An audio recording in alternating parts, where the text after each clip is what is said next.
Used to describe a concept that is quite difficult to understand. But in this video, we are going to explain the technology behind rockets and rocket engines in a simplified, scientific manner. To keep the rocket moving, you have to eject from it a huge amount of mass at high speed. This is simply Newton's third law of motion. The greater the momentum the rocket loses, the more force or thrust on the rocket.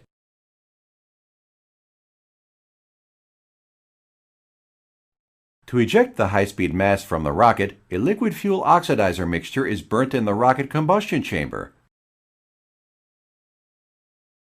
The combustion chamber also helps the fuel and oxidizer to mix in an efficient manner due to its clever mixing design.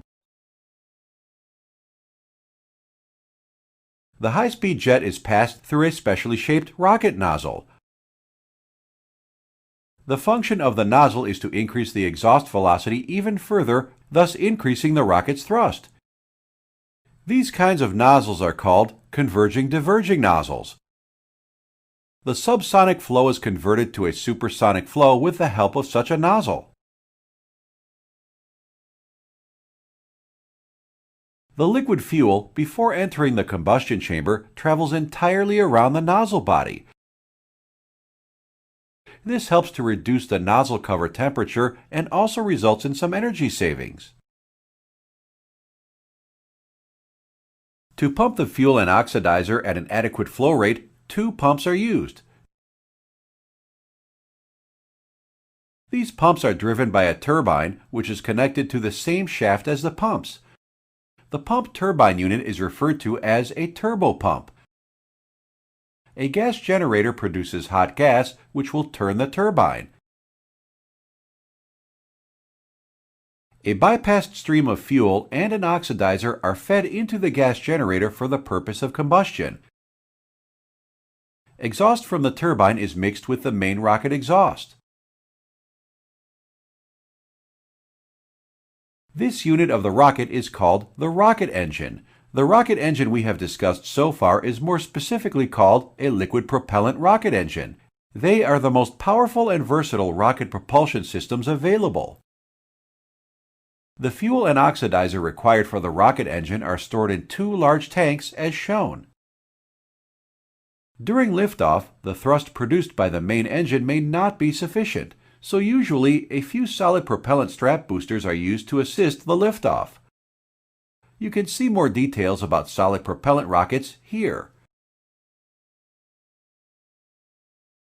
The rocket starts with 0 speed at the ground, but it should accelerate to a final speed of around 28,000 kilometers per hour to successfully achieve orbit.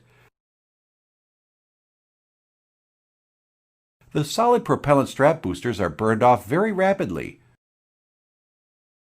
So to reduce the weight of the rocket, they are abandoned after the burn-off. This process is known as rocket staging.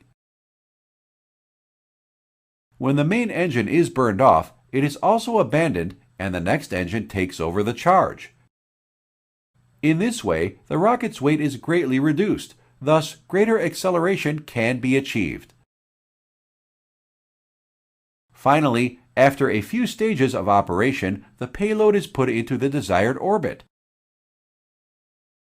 Rocket staging up to 5 has been successfully tested. You might be wondering how the rocket is able to maneuver itself to reach its destination. The most modern and common technique is called gimbaled thrust. Here, the rocket nozzle is tilted by high-precision devices. It is clear that any deviation from its normal angle will produce torque, which will make the rocket's body turn. After achieving enough turn, the gimbal angle is set to 0. You can see more details of the gimbal mechanism here.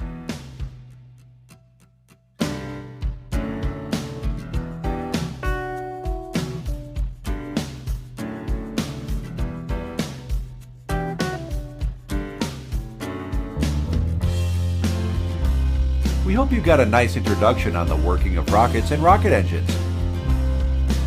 Thank you for watching the video.